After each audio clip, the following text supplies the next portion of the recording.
설교 본편이 아니라 그냥 이제 말씀을 듣기 전에 그냥 부탁드리는 겁니다. 우리가 어떠한 마음으로 주의 말씀을 들어야 하는지에 대한 내용이에요.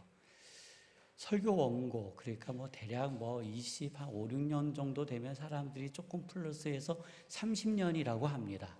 그냥 저도 30년이라고 해보겠습니다. 한 30년 정도 주일학교부터 시작해서 말씀을 전해오고, 그 다음에 신학교에 가고, 그 다음 과정들을 밟아가면서 설교의 원고들을 수없이 고민했습니다. 그러면서 이제 신학교를 졸업하고 전도사가 되면은 학교에서 배운 학문이 너무나도 놀랍고 신기하고 새로워서 원고 자체는 학문적 내용으로 가득 채워집니다. 그러다가 이제 조금 지나가면 야가집니다. 그래서 인터넷을 뒤져서 단 10분 만에 설교 한 편을 만들어냅니다. 그러다가 쭉 이 원고를 쓰다가 이러다가는 성도님들이 다 죽는구나 하는 것을 깨닫고 다시 이제 성경을 연구하기 시작합니다. 그리고 그 기간이 지나면 이제 다시 원고를 쓰기 시작하죠. 그때는 이미 인터넷을 뒤져서 쓰는 원고 형식은 벗어난 상태입니다. 그리고 나서 수없이 원고를 뒤집습니다. 반복적으로 뒤집어요. 그래서 이제 이렇게 지금까지 이제 왔는데, 어떤 분을 만나서 대화를 했어요. 대화를 하다가 그분이 이제 은퇴를 하시고 나서 당신이 걸어온 길에 대해서 말씀을 해주시는데, 제가 걸어왔던 길하고 거의 비슷하더라고요. 그분도 끊임없이 원고를 붙들고 고민하고 뒤집고 다시 쓰고, 그리고 그 자신이 속해 있는 그 지역 안에서 대형 교회들이 그렇게 많은데 그 교회들과 어떻게 경쟁해서 말씀을 전할 건가라는 고민을 수없이 해오셨고, 그리고 은퇴를 하셨어요.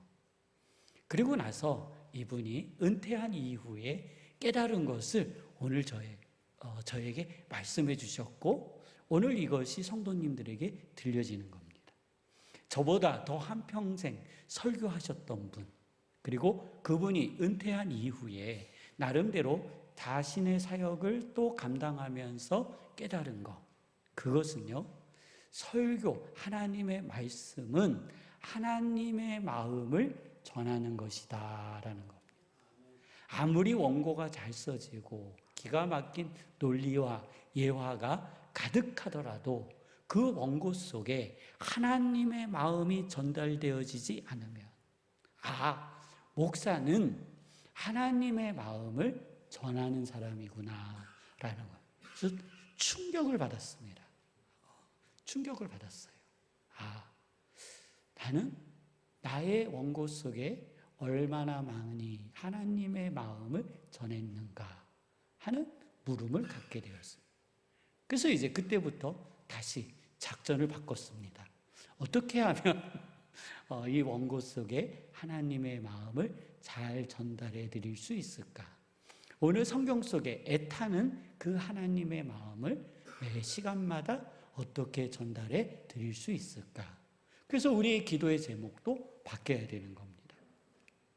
하나님, 오늘 예배 가운데 나를 향한 하나님의 마음을 알게 하여 주옵소서. 하나님의 말씀 속에 기록되어져 있는 그 수많은 사건들, 그것이 하나님의 마음이라는 거예요. 마음. 그래서 하나님의 마음을 알게 하여 주옵소서. 오늘 예배 가운데, 그렇잖아요. 앞에 찬양부터 성가대, 연주, 주방, 모든 것 다 하나님의 말씀입니다. 이 가운데 하나님의 마음을 알게 하여 주옵소서. 그리고 또 특별히 저를 위해서 기도해 주신다면, 하나님, 준비되어지는 하나님의 말씀에 하나님의 마음을 알게 하는 말씀이 준비되어지게 하여 주옵소서. 그겁니다. 이 예배는 다른 거 아닙니다. 누구의 마음을 아는 거예요? 하나님의 마음을 아는 거예요. 하나님은 우리에게 가장 귀하고 좋은 것을 주기를 원하십니다. 아버지 하나님께서는 성령님을 통해 지난주도 인도하셨고 지지난주도 인도하셨고 5년 전에도 10년 전에도 인도하셨어요. 그리고 오늘도 인도하셔서 이 자리에 앉게 하고 예배하게 하시며 또 오늘 하나님의 마음을 알게 하시는 겁니다. 하나님은 또 오늘 이 예배가 마쳐지고 나서 이후에 모든 삶을 인도해 주심을 저는 믿습니다. 하나님께서는요, 말씀을 통해 우리가 현실의 절망 가운데 있을 때에 우리를 이끌어 주시고 인도하여 주심을 저는 믿습니다. 시드기야는 나라의 멸망 앞에서 구원하시고자 하시는 하나님의 마음을 거절했습니다. 그래서 결국 그는요, 멸망의 길로 갔다라는 겁니다. 하나님께서는 시드기야에게 선언하신 것처럼 내가 볼 때 멸망의 길이고 죽음의 길인 것처럼 보일 수도 있습니다. 그렇지만 그 길을 순종함으로 따라가게 되면 그 길 위에 복이 있음을 우리는요, 이미 깨닫고 알고 있어야 하는 거예요.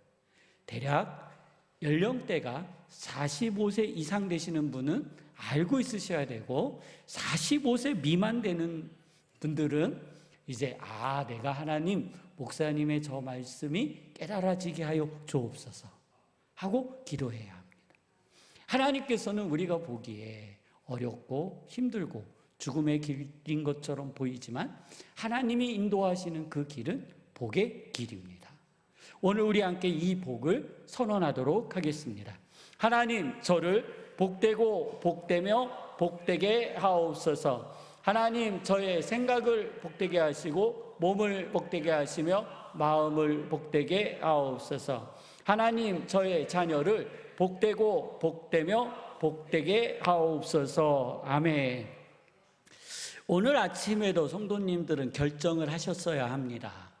내가 교회를 가야 되는가 말아야 되는가. 오늘 나는 무엇을 해야 하는가라는 것을 결정하셨습니다. 어제도 아침에 일어나서 나는 어디로 가야 할 것인가를 결정하셨습니다. 우리는 매일 이러한 결정들을 하면서 살아가고 있습니다. 그런데 우리들이 심각하게 고민하는 결정을 할 때가 있습니다. 그때는 결정을 내리지 못해요. 왜냐하면 이 한 번의 결정으로 우리의 인생 자체가 변할 수 있기 때문이라는 거예요. 그래서 성숙한 그리스도인은 하나님 아버지 앞에 나와 기도합니다. 하나님, 나의 길을 인도하여 주옵소서. 그런데요, 하나님께서 제시하신 길이, 하나님께서 인도하시는 길이 내가 생각하고 있는 길과는 좀 다릅니다. 내가 계획하고 내가 기도하는 길은 하나님 도와주시고 인도하여 주셔서 이 길로 꼭 가야 합니다 라고 기도하고 있는데, 하나님께서는 야, 너 그 길로 가지 말고 다른 길로 가라고 말씀하여 주시고 제시하여 주시는데, 그 길을 가만히 보니 죽음의 길 같아요. 고난의 길 같아요. 망하는 길 같아요. 그래서 성도님들 다 이미 경험하셨어요. 우리 경험 안 한 거 아니에요. 다 경험해 보셨어요. 그래서 내 길로도 한번 가보고 하나님이 말씀하신 길로도 가보셨을 거예요. 놀라운 결과가 있습니다. 하나님이 말씀하신 그 길로 가니 충만한 은혜를 경험하셨을 겁니다. 내가 예측하지 못한 은혜, 충만. 예수님은, 성령님은 오늘 우리의 길을 인도하심은 우리로 하여금 충만한 은혜를 주시기 위함을 저는 믿습니다. 우리 두 손 불끈 치고 우리 함께 선언하도록 하겠습니다. 하나님, 저로 생육하고 번성하며 이 땅에 충만하게 하옵소서. 하나님, 저의 자녀로 생육하고 번성하며 이 땅에 충만하게 하옵소서. 하나님, 중앙교회로 말씀이 생육하고 번성하며 이 땅에 충만하게 하옵소서. 아멘. 여호와께서는 선하신 뜻으로 아브라함을 인도하셨고 아브라함은 믿음으로 순종했습니다. 여호와께서는 선하신 뜻으로 시드기야를 인도하셨지만 시드기야는 그 길을 가지 않았습니다. 예수님의 제자들은 남자만 5,000명이 모인 그 자리에서 예수님께서 제자들을 믿음으로 인도하셨고 그들은 불완전하지만 그래도 순종했습니다. 예수님의 제자들은 죽음의 위기와 두려움 앞에 예수님께서 가자 하고 인도하시니 그들은 그 죽음의 두려움을 안고 순종했습니다. 오늘 우리가 바라보는 세상, 내가 내리는 결론이 불안하고 불완전해 보여도 순종하는 은혜가 있기를 원합니다. 이것은 성도님의 삶이고 인생이어야 되는 겁니다. 세상에는요, 이런 말이 있습니다. 공짜 점심은 없다. 저는 어렸을 적에 공짜로 막 뭐를 먹으려고 하면은요, 저한테 이런 말을 했어요. 야, 너 공짜 좋아하면 대머리 된다. 예, 그래서 제 머리가 하나 둘 빠지고 있는 것 같아요. 예, 다 들어보셨죠? 너 공짜 좋아하면 대머리 된다. 예, 저는 요즘에 이제 좀 현실적으로 이 말을 좀 바꿔봤습니다. 성도님들 손에 들고 있는 이제 핸드폰이 아니라 스마트폰입니다. 예, 그 스마트폰. 공짜 어플 좋아하시면 광고로 도배합니다. 그래서 맨날 얘가 켜져 있습니다. 내가 원하지 않는 작동을 얘가 스스로 하고 있습니다. 그래도 어느 순간 공짜 어플 좋아하다가 잘못 눌러서 초과 상가를 불태우는 경우도 지금 우리한테 비일비재하게 발생합니다. 성도님들, 공짜 너무 좋아하지 마세요. 공짜 좋아하면은요, 핸드폰 광고로 도배됩니다. 세상에 공짜 점심은 없다라는 말은요, 19세기 미국의 선술집의 마케팅 전략에서 나왔다고 합니다. 술집에서 소득을 올리기 위해서 일정량의 술을 주문하면 그러면 점심 식사를 무료로 제공한다라는 거예요. 그래서 사람들이 야, 점심을 공짜로 먹는데 술은 서비스야, 이렇게 되는 거예요. 자, 그러면 우리도 이러한 식당에 갈 때 우리 무슨 생각을 할까요? 야, 절대 술은 추가로 시키면 안 된다. 비싸잖아요. 추가로 시키지 말자. 각오하고 우리만 간 게 아니라 19세기 미국 사람들도 그러고 식당에 가서 음식을 먹는데 어느 순간 술병이 늘어나기 시작하는 거예요. 값을 계산하고 나면 내가 항상 예측했던 것보다 많은 비용을 지불하게 됐다는 거예요. 여기에는 술집에 고도의 전략이 있었어요. 뭐냐면 음식을 일부러 짜게 만들었대요. 그래서 음식을 먹다가 정한 술을 먹었는데 너무나도 짜가지고 갈증이 나서 술을 시킬 수밖에 없다라는 거예요. 그래서 공짜로 점심을 먹었다고 생각했는데 이미 술값에 뭐가 들어가 있어요? 점심값이 들어가 있다는 거예요. 이게 경제학적 용어로도 사용됩니다. 기회비용과 재정을 설명할 때 우리가 국가에서 제공하는 무상복지라는 거 있잖아요. 우리는 무상복지니 받아서 쓰자, 먹자, 마시자 하지만 사실은 이것이 돌아서 우리의 세금으로 돌아온다라는 거예요. 때로는 국가 부채로서 우리에게 돌아온다. 그래서 공짜 점심은 없다라는 거예요.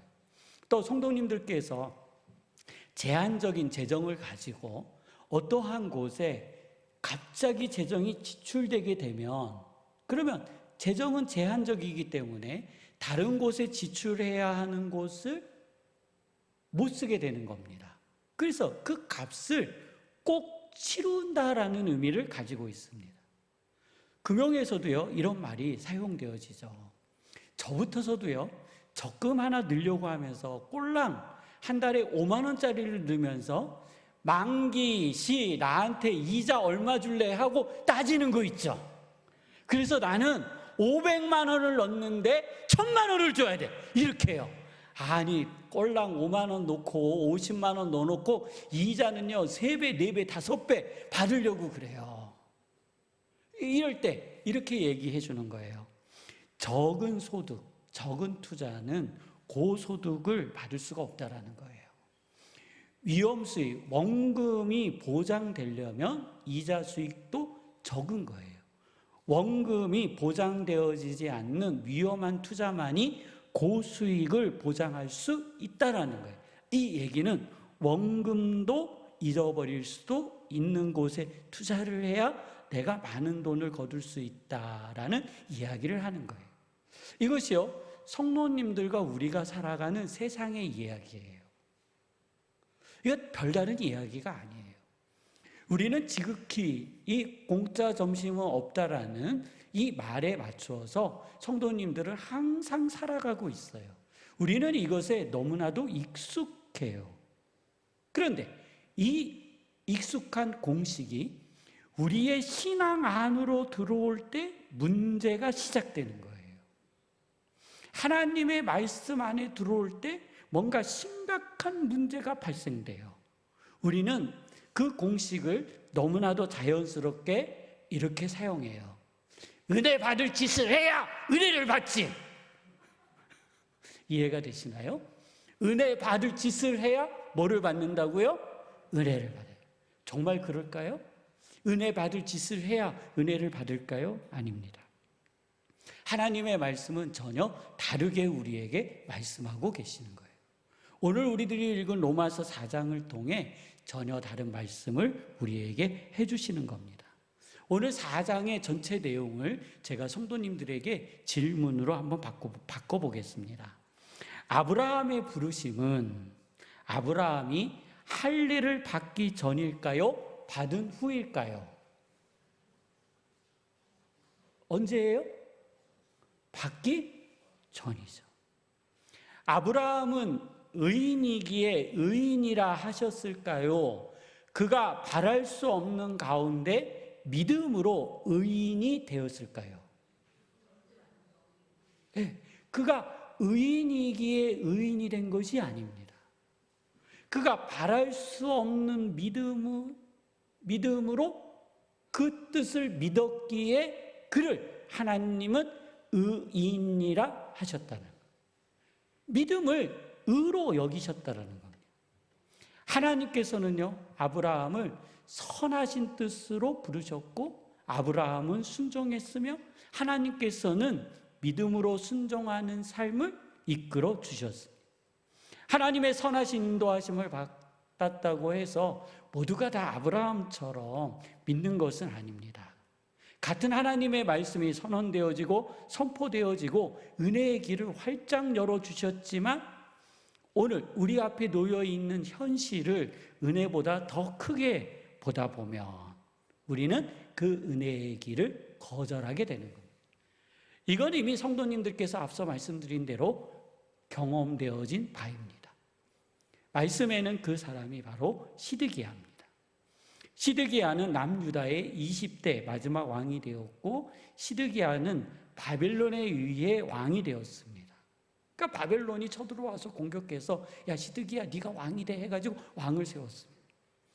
그래서 시드기야는 바벨론의 충성을 맹세한 꼭두각시 군주라는 태생적 한계를 안고 출발했습니다.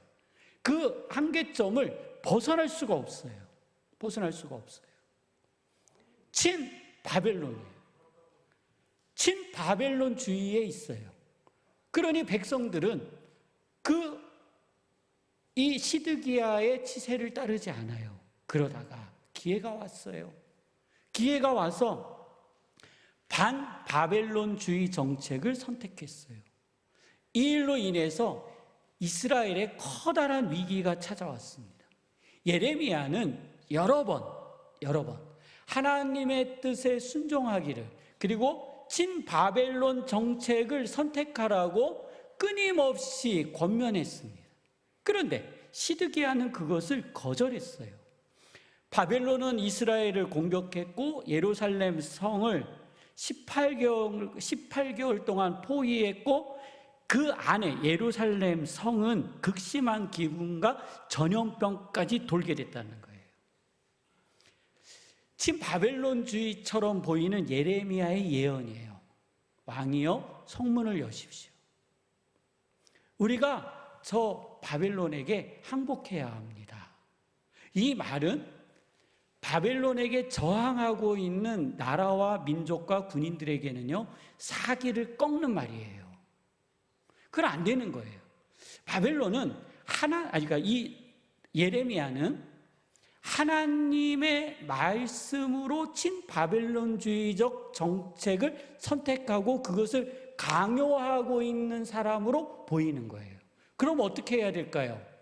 이 예레미야를요, 못 떠들게 가둬야 되는 겁니다.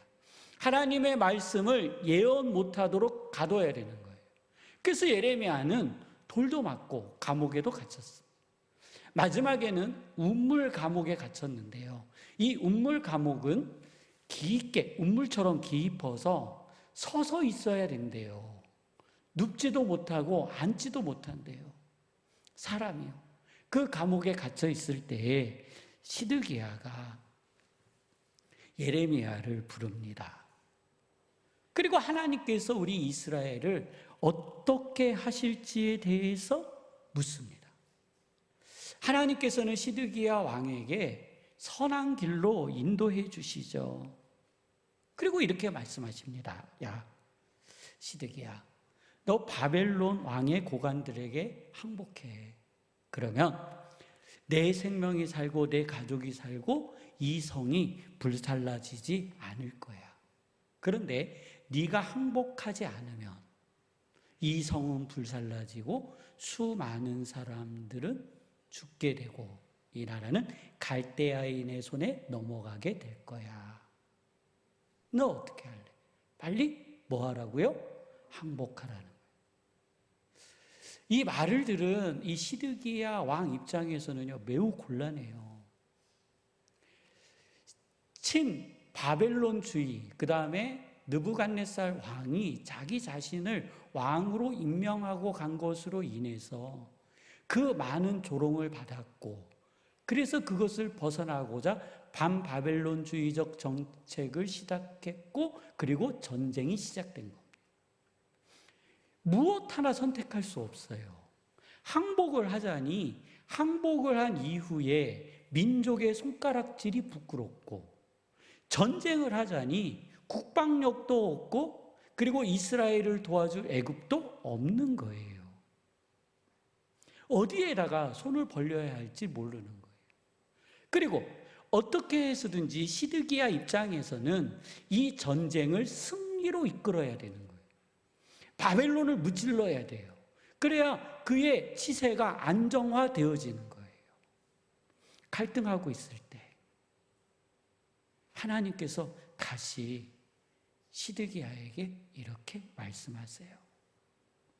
왕은 여호와의 목소리에 순종하소서.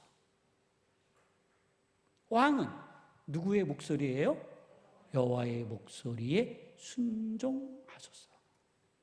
그러면 왕이 복을 받아 생명을 보전하시리이다. 이것은 하나님의 인도하심이었어요. 소돔의 시드기야는 이 하나님의 음성에 무엇을 선택했을까요? 성도님이라면 이 시드기야 왕의 입장에서 무엇을 선택할 수 있었겠냐라는 거예요. 이 물음은 오늘 우리의 삶에서 주기적이고 반복적으로 전해지는 겁니다. 유다의 멸망은요, 시드기야 한 사람에게 시작된 게 아니에요. 사실은 이미 므낫세 시대로부터 이스라엘의 심판은 선언되어졌어요. 그러나 마지막 순간 시드기야에게도 하나님의 말씀 앞에서 시드기야에게 선택할 수 있는 기회를 주셨다라는 거예요. 그게 18개월이에요. 18개월 동안 하나님께서는 시드기야에게 너는 나의 말에 뭐 하라고요? 순종하라 라고 기회를 주셨다라는 거예요. 여호와께서는 선하신 뜻으로 시드기야에게 은혜로 인도하셨지만 그는 하나님의 인도하심을 불신했고 결국 자신의 결정을 따랐어요. 그 값은 열왕기 상하를 읽어보면 시드기야 왕 자체가 두려워하던 세상으로 가게 됐다라는 거예요. 내가 너 그 두려워하는 그 세상으로 가지 않게 해줄게 라고 했지만 결국 시드기야 왕이 선택한 것은 자신이 바라봤던 두려움의 세계로 자기 자신이 들어가게 됐다라는 거예요. 우리는 이런 말씀을 대할 때마다 이렇게 생각해요. 우리가 완전해야 되는가 보다. 아닙니다. 순종하려면 흔들리지 않는 완전한 믿음이 있어야 되는가 보다. 그런데요, 하나님의 말씀은 우리에게 그렇게 말씀하시지 않습니다. 예수님의 제자들은 우리처럼 계산적이고 의심하고 불가능하다고 말했습니다. 그럼에도 불구하고 예수님의 인도하심을 따라 불완전한 믿음이었지만 그 말씀을 따라 순종하고 움직였습니다. 예수님께서 디베라 갈릴리 바다 건너편에 계실 때 큰 무리가 예수님을 따랐어요. 예수님께서 산에 오르시니 남자만 5,000명이 몰렸습니다. 그래서 예수님이 빌립에게 이 5,000명이 몰려왔으니까, 남자만 5,000명이에요. 이 5,000명이 몰려왔으니까 우리가 이들에게 먹을 것을 주자. 그러니 이 빌립이 생각하기에 예수님, 이 5,000명한테 갑자기 그 음식을 주려면 배부르게도 아니고 조금씩만 주려고 그래도 200데나리온이라는 돈이 필요합니다. 근데 성도님들, 제가 여기서 갑자기 정신이 번쩍 나가가지고요. 자, 성도님들, 우리가 5,000명 이 교회에 왔으니 오늘 5,000명 식사를 대접합시다. 가능할까요? 왜 안 돼요? 왜냐하면 재료 준비 자체가 안 됐기 때문에 그래요. 그러면 또 어떤 분이 이럴 수 있어요. 그럼 목사님 식권을 나눠줘서 동두천 시내에다가 보냅시다. 그래도 안 돼요. 왠지 아세요? 이미 그들은요, 그만큼의 매출만큼만 준비해 있기 때문에 그래요. 갑자기 손님이 불어나면 감당 못해요. 한 가게에 한꺼번에 우리 집에 200명 올 거라고 생각하겠어요? 기껏 와야 30명, 40명 여유분을 준비하지 200명, 300명 이렇게 준비하지 않아요. 테이블에서 한 바퀴, 두 바퀴 정도 더 돌 정도를 준비하지 그 이상을 준비하지 않아요. 5,000명이라는 식사 인원을 준비 없이 갑자기 동두천시에 풀어놓는다라고 해도 굉장히 어려운 일이에요. 그런데 예수님 당시 갈릴리 해변 그 산 위에서 아무런 준비도 없이 5,000명을 먹을 것을 주자라는 것은요, 애초에 불가능한 일이에요. 빌립의 이야기가 맞아요. 그래서 안드레가 예수님께 이렇게 말씀드려요. 예수님, 여기에요, 한 어린아이가 보리떡 5개하고 물고기 2마리를 가져왔는데요. 이거 무슨 의미일까요? 우리가 가진 것은 이것이 전부입니다. 그런 의미겠죠. 그래서 예수님께서 그것을 받아드시고 이렇게 말씀하세요. 무리로 인하여 앉게 하라. 도대체 예수님 왜 저러시지? 그래서 앉게 하니까 나름대로도 고민을 했을 거 아니에요. 도대체 5,000명분의 식사가 어디서 나올 거냐는 거예요. 그렇지만 속으로 수많은 생각을 했지만 제자들은 뭐 했어요? 순종했어요. 그 사람들로 하여금 앉게 했어요. 예수님께서 하늘을 들어 떡을 축사하시고 제자들에게 나눠줬어요. 그리고 이렇게 말씀하세요. 갖다가 나눠줘라. 이게 도대체 무슨 일이야? 그게 나눠줬어요. 제자들은 뭐 했어요? 순종했어요. 물고기 2마리를 또 나눠주시더니 갖다가 나눠줘라 그러시는 거예요. 그리고 제자들은 또 순종했어요. 식사를 다 마치고 나서 그것을 거둬들여라 라고 했더니 먹고 남은 음식이 12바구니가 되었더라라고 말씀은 우리에게 전해주고 있는 거예요. 제자들은요, 그때 깨달았어요.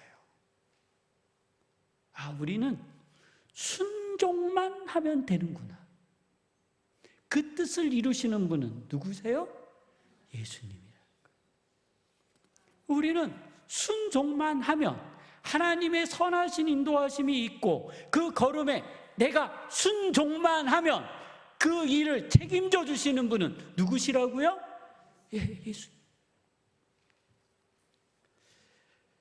성령님의 인도하심에 순종하는 삶이 우리 성도님들의 삶에서 이루어지시기를 축원합니다.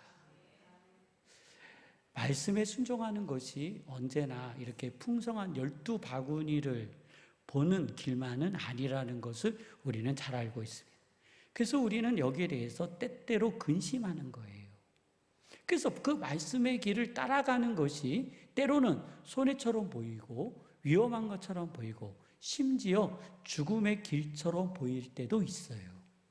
이것을 요한복음 11장에 자세히 나타내요. 요한복음 11장을 통하여 우리에게 너무나도 잘 말씀하여 주고 계시는 거예요.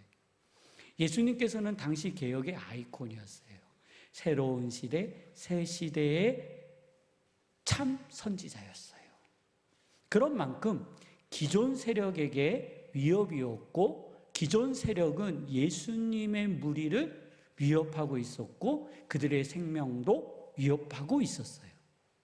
예수님께서 솔로몬 행각에서 가르치실 때에 어느 순간 논쟁이 되었고 그 논쟁은 싸움이 됐어요.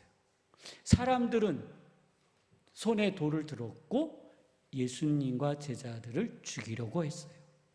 요한복음 11장에는 예수님이 피해 나왔다라고 표현되어져 있어요. 그래서 안전한 공간에 머물러 있는 거예요. 성도님들, 우리가 예수님 제자예요.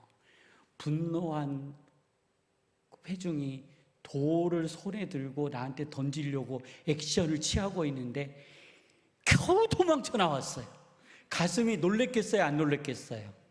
네, 마음을 진정시키고 있는 거예요.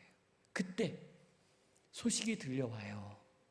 그의 사랑하는 나사로가 중병에 들었다라는 거예요. 이틀을 더 유했어요. 그러다가 예수님께서 야, 나사로에게 가자. 그러니까 뭐가 생각나겠어요? 방금 돌 던지는 환경이 머릿속에 확 떠오르는 거죠. 지금 나가면 뭐 맞아요? 돌 맞아요. 지금 나가면 돌 맞아요. 그래서 이렇게 얘기하는 거예요. 예수님, 방금 전에 유대인들이 우리한테 돌 던지려고 했는데 거기를 우리는요 지나가야 합니다. 지나가야 합니다. 어떻게 해요? 그랬더니 예수님께서 야, 낮에 다닐 때는 괜찮아. 빛이 그에게 임함으로 우리를 해하지 않을 거고 밤에 다닐 때가 위험해. 그들에게 빛이 없잖아. 이 얘기는 예수님이 꼭 가겠다라는 거잖아요. 기가 막힌 거예요. 그러면서 예수님이 말도 안 되는 얘기를 하시는 거예요. 야, 나사로가 잔다. 나사로가 잔다. 우리가 깨우러 가자. 그랬더니 제자들이 이렇게 얘기해요. 예수님, 나사로 꼴가닥 하셨어요. 죽었어요. 사망했어요. 차라리 정말로 그가 콜콜콜 자고 있었으면 좋겠어요. 예수님이 일어나시고 나갈 준비를 하시는 거예요. 도대체 막을 길이 없어요. 그러다가 도마가 이렇게 말해요. 가자, 가. 가서 우리도 예수님하고 돌마저 죽어버리자. 그리고 같이 가요.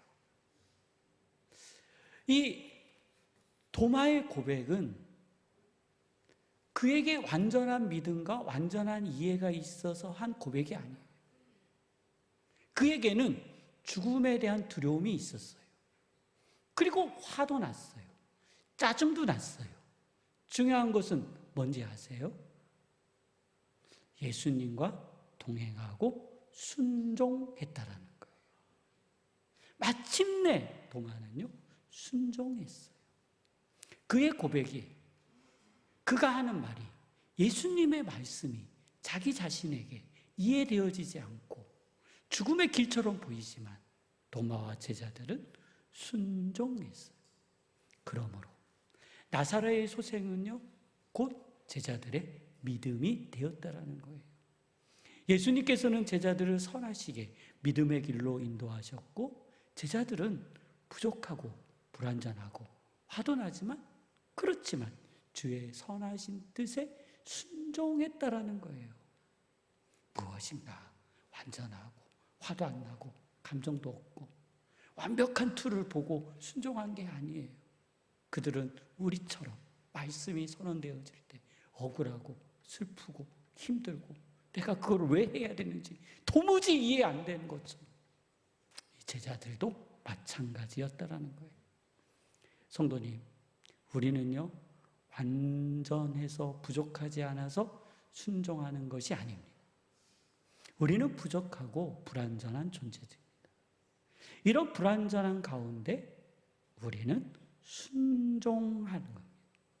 우리의 순종을 통해 예수님은 그 역사를 이루심을 믿으시기를 바랍니다.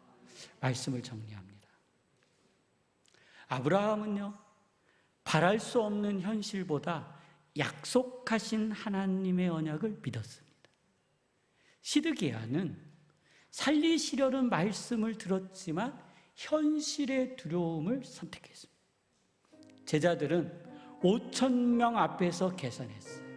그렇지만 결국 그들은 말씀을 따라 순종했습니다. 도마는요, 그 길이 죽음의 길처럼 보였지만 그래도 예수님과 함께 동행했어요. 우리가 완전해서 순종하는 거 아닙니다.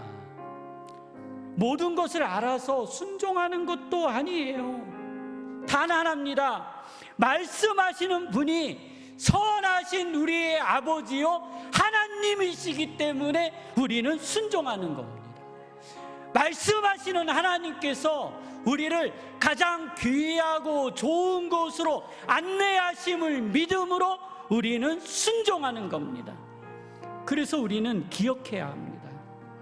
말씀과 현실이 다를 때 우리는요 믿어야 할 것은 상황의 가능성이 아닙니다. 우리에게 말씀하신 하나님 아버지의 선하신 뜻임을 믿으시기를 바랍니다. 우리 함께 기도하실 때 하나님, 나는 항상 불완전합니다. 그렇지만 예수님의 제자들처럼 주의 선하신 인도하심에 순종하는 은혜가 있게 하여 주옵소서. 우리 함께 기도하도록 하시겠습니다. 걸어가신 하나님, 저희를 도우시고 인도하여 주시며 붙들어 주옵소서. 아버지의 역사하심이 저희 안에 거하게 하여 주시며 아버지의 능력이 저희 안에 거하게 하여 주시옵소서. 아버지의 뜻이 저희 안에 나타나지게 하여 주시고 아버지의 섭리가 저희 안에서 이루어질 수 있도록 하나님 인도하여 주시옵소서. 하나님 인도하여 주시옵소서. 아버지 인도하여 주시옵소서. 아버지 하나님 역사하여 주시옵소서. 아버지 하나님 인도하여 주시옵소서. 하나님, 불완전하고 부족하고 의심하고 또 믿을 수 없지만 선하신 아버지께서 말씀하셨으니 순종하는 은혜가 있게 하여 주옵소서. 거룩하신 하나님, 오늘 말씀을 통하여 걸음을 내딛는 것은 우리가 하지만 그 걸음을 이루시는 분은 주님이심을 저희에게 말씀하여 주셨습니다.